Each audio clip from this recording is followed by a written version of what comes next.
She fell, she fought, and in the end, she emerged victorious.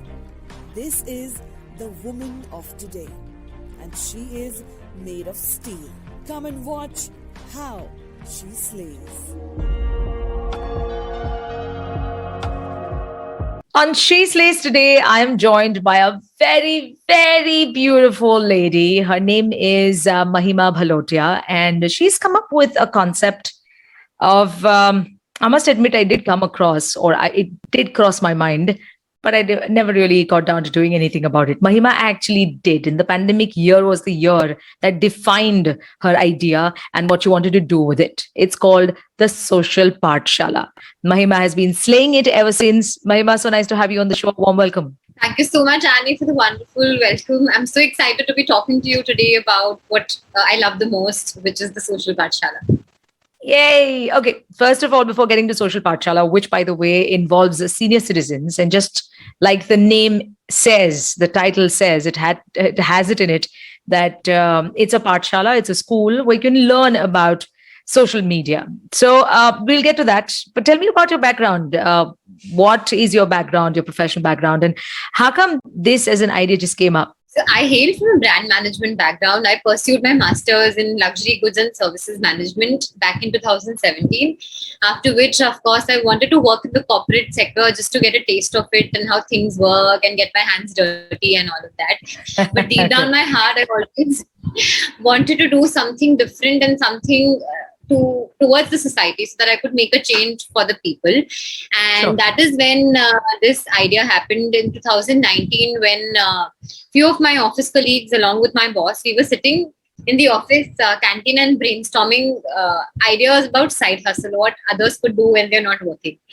And since I used to train my hotel employees in social media, my boss just casually told me that, Mahima, you should also start training these elders because my mom keeps calling me to book an Ola and Uber for her to go to her friend's house.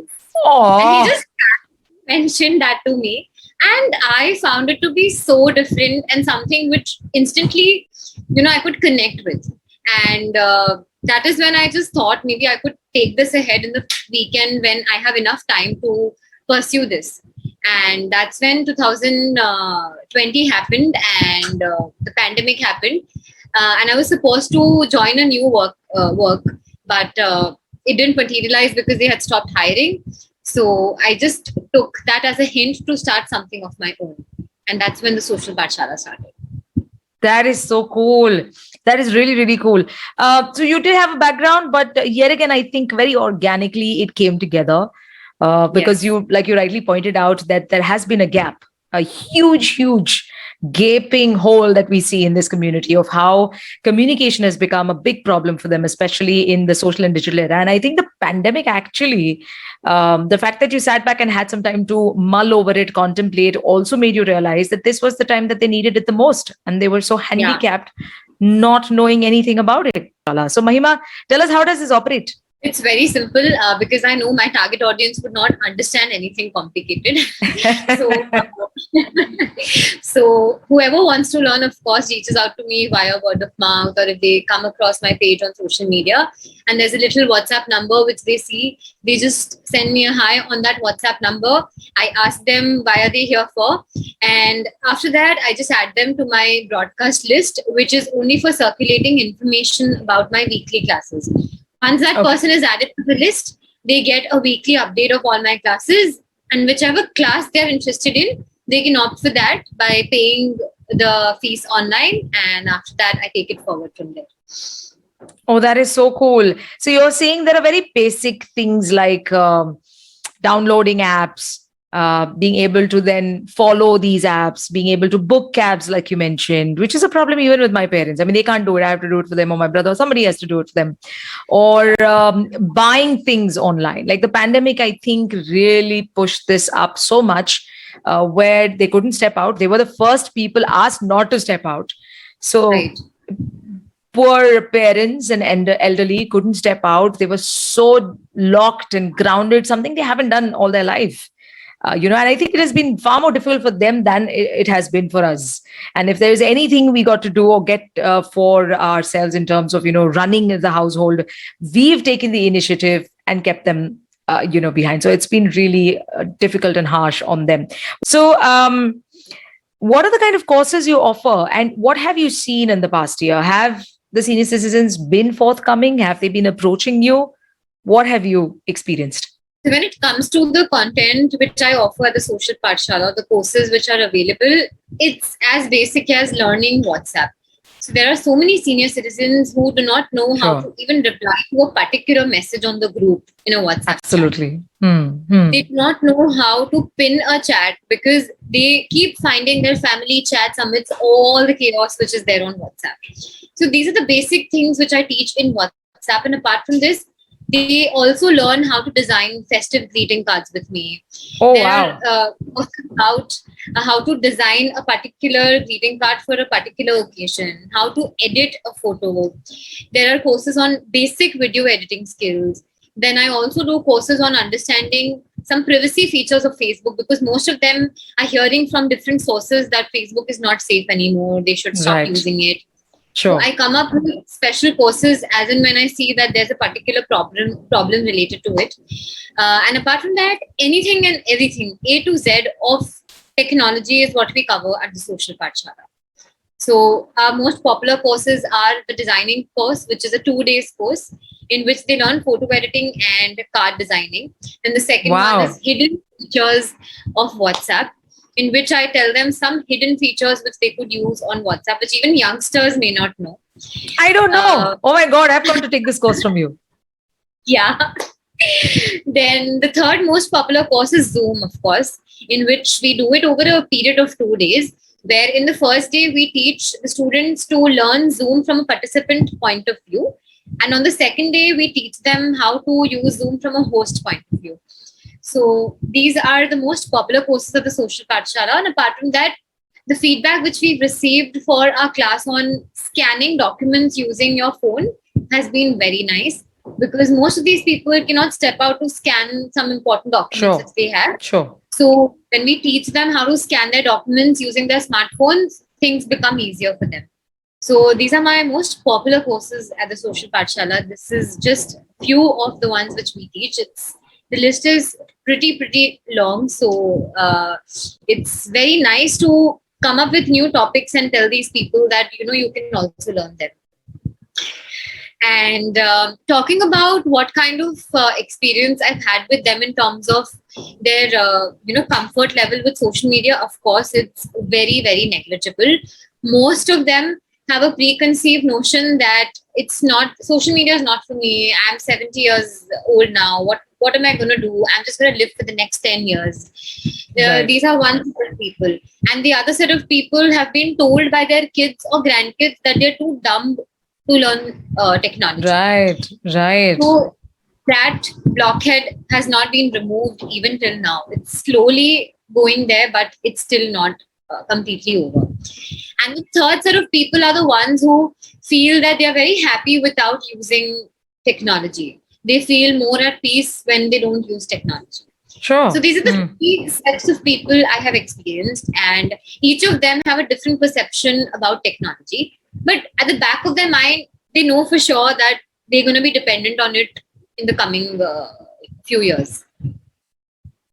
Wow. So I guess here then it brings me to the question and the thought that we have to have the youngsters play a very big role.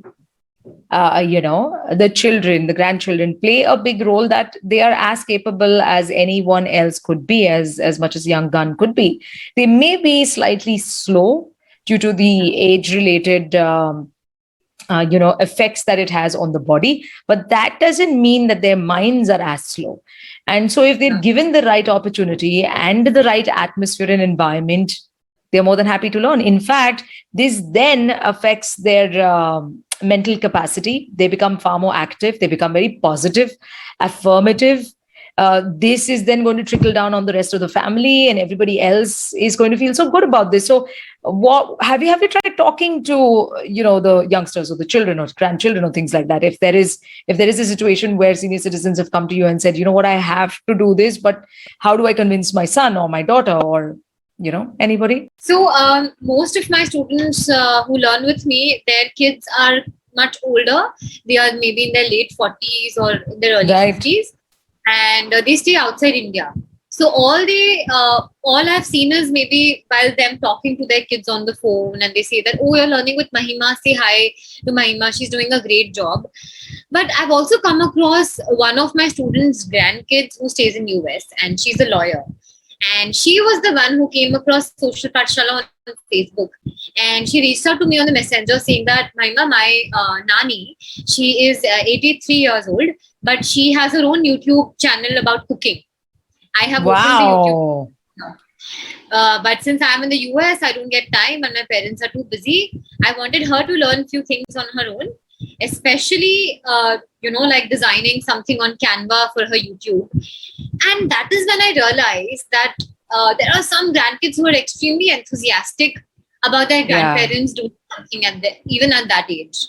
Sure. And she was one of my smartest students. In spite of being 83 years old, she had a super sharp brain, and she used to pick up things much better than my 45-year-old, 50-year-old students. So I was extremely impressed, and I in fact told her name is Mrs. Subhadra, and I told her that, Auntie, I think you're just for the namesake 82. You are very sharp. Your mind is still so active. You remember everybody's names in the class also. So yeah, I was very impressed by her granddaughter because she was very keen on her grandmother learning. She said, my mama is very lazy, but my grandmother will learn. So That is so good. I guess that's sort of a connect, that sort of a bond, that sort of an EQ amongst, family members is much needed to be able to push the family forward as a unit. And that's so needed. I mean, imagine the kind of positive effects it'll have on the grandchildren or even on the children who have been maybe lazy for a while. Imagine their parents doing this and children sit up and say, oh my God, if they can do it, I think I should get down to doing it. You know what I mean? Wow, productivity increases. Lots of other areas that we can improve with this. So I think this is a great initiative, and kudos to you to actually take this up and take it also forward. Who's the oldest in your class amongst all the students you've had so far? I think the oldest in my class is an 85-year-old lady, and she just did 3 classes with me. But then after that, of course, her kids told me that she doesn't remember anything, so she will waste a lot of your time and energy. So might as well stop. But my goodness, she stays in Bombay, and she was my second student actually. The oldest one was my second student, and she used to always tell her daughter that I'm going to take a class with Mahima. You're going to Paytm her the money. And I don't want to hear any excuses that the money was not sent to her. She used to keep all the hisab of my money, pending money, and she used to follow up with her daughter. Oh my God. I mean, of course, she didn't have a very sharp memory, but she knew my name, she knew what I do, and she was very appreciative of the fact that I'm doing something for the seniors. That is brilliant. The Social Pathshala, it is very easy to find it on every social media platform. So if you are also looking at picking up some of the, social secrets that I think, and how to operate, of course, social media or social platforms, then I think you should take help from Mahima. It's Mahima Bhalotia of the Social Pathshala. I'm not done yet. I've got a quick fire round. This is just to kind of lighten up the mood of this conversation we've had. Is this online only, or do you also meet them in person? This is an online initiative as of now, but since I'm from Mumbai, and I have few clients who do not wish to do it online because they don't understand, I have just started to go offline 10 days back. So I go at their office once a week, and whenever they want me to show them or teach them something, I spend 1.5 hours with them. I help them with that, and they pick up much faster than they do in online sessions. Right, absolutely. Okay, let's go for the quick fire round. Are you ready for this? I'm ready. This is like coffee with current rapid fire excitement. Well, we have no beverages, but I'm definitely going to ask you about your favorite beverage. That's coming up soon. Okay, let's start with, what is a recent movie or series you watched on a digital platform recently and you really loved it? So I recently watched The Kota Factory, which a lot of people find very boring, but I loved it because even I've been a part of the hostel life, but I've not studied so much like those people. But it was super fun to see it. It was very cute and nice, and there were a lot of life lessons which I learned from Jitu Bhaiya. Absolutely. So, Jitendra Kumar, I'm your big fan if you're hearing this.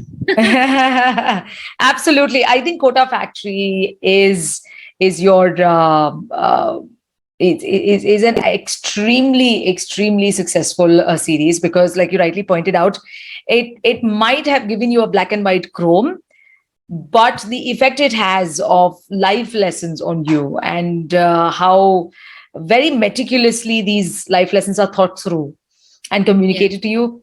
It's beautiful. It's absolutely brilliant piece of work. Okay, I'm with you on that, by the way. Okay, moving on. When it comes to music, who are your favorite international, musicians or singer songwriters that you like to listen to?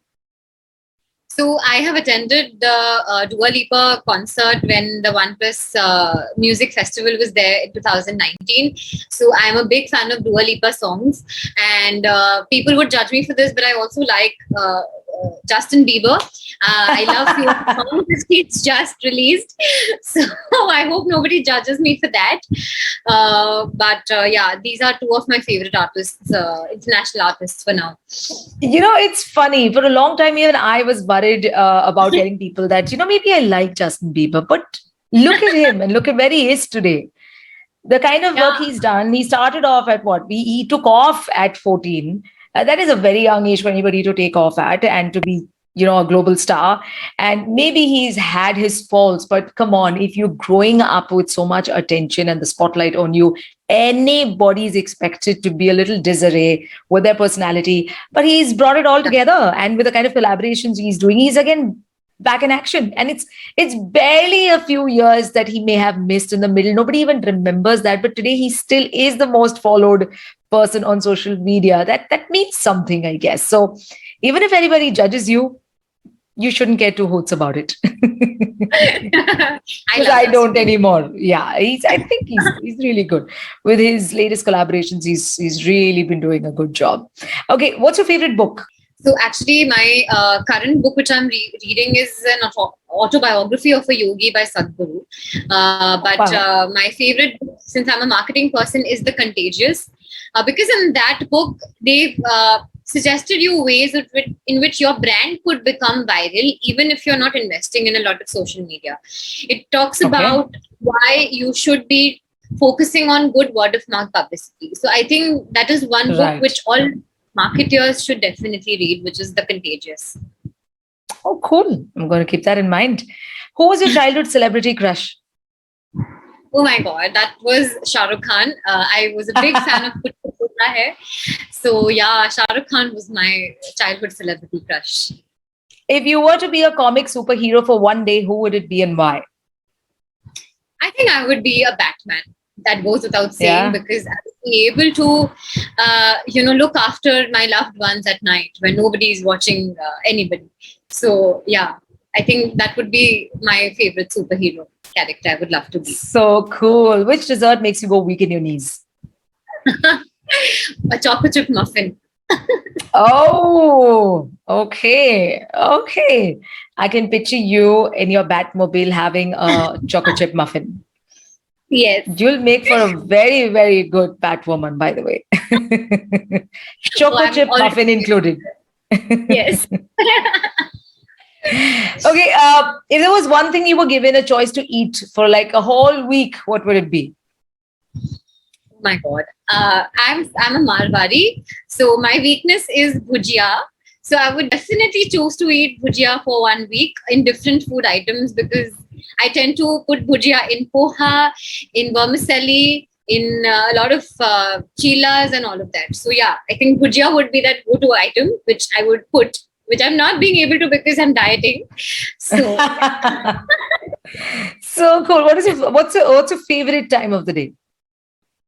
My favorite time of the day is at night, actually, because I do a lot of my productive stuffs at night, which I should stop doing because it's not healthy to sleep late. But yeah, post 10 o'clock, when there's a lot of peace in the house, I can do my work at peace. Whether it's musicians, whether it is now actors or even entrepreneurs, anybody and everybody wants peace, which we don't seem to find through the day. And especially in urban cities, it's just not possible. And so we have very conveniently pushed things to the night or late in the night. It's like how musicians can also think and come up with tunes and melodies and write in the silence and the dead of the night. I just wish if we can all just slow down and bring some peace even through the day, life would be much better. So wish. What's your favorite beverage? My favorite beverage is a Cosmopolitan. Goes without saying. Ooh. Okay, your last question. What's the one thing you're so excited about that's coming up in the next few months before 2021 closes? So it may not come in the year 2021, but yes, it may materialize in early 2022, which is a podcast which will be a part of the Social Pathshala. And the podcast is going to be about conversations of me with seniors who are up to something in their second innings. So it's going to be a very new, fresh podcast which I'm going to be coming up with, which maybe very few people do because not everybody has the patience to speak at length with seniors. So I'm going to be launching that very soon. It's already on the books because I have planned the design and the name and everything. So I hope I'm able to launch it by early 2022. So cool. That is really, really cool. Thank you so much for your time. Thank you so much for the efforts you're putting in building something as beautiful, the Social Pathshala. Thank you for also actually thinking of the senior citizens and that community that usually tend to go unnoticed. I mean, there is this huge community, and we're talking about in millions across the urban cities as well as the rural areas, who still have so much productivity in them left and so much more they can still continue to give. And I think you've hit the right spot. Thank you once again for this initiative, and thank you for your time. Thank you, Annie, for having me over. It was super fun talking to you. I think I just poured my heart out, and I hope people understand that seniors need our help, and this is the right time to give that help. Absolutely. Mahima Bhalotia, Social Pathshala founder on She Slays on Afternoons with Annie. Don't forget to check it out. It's the Social Pathshala. 94.3 One World, your station.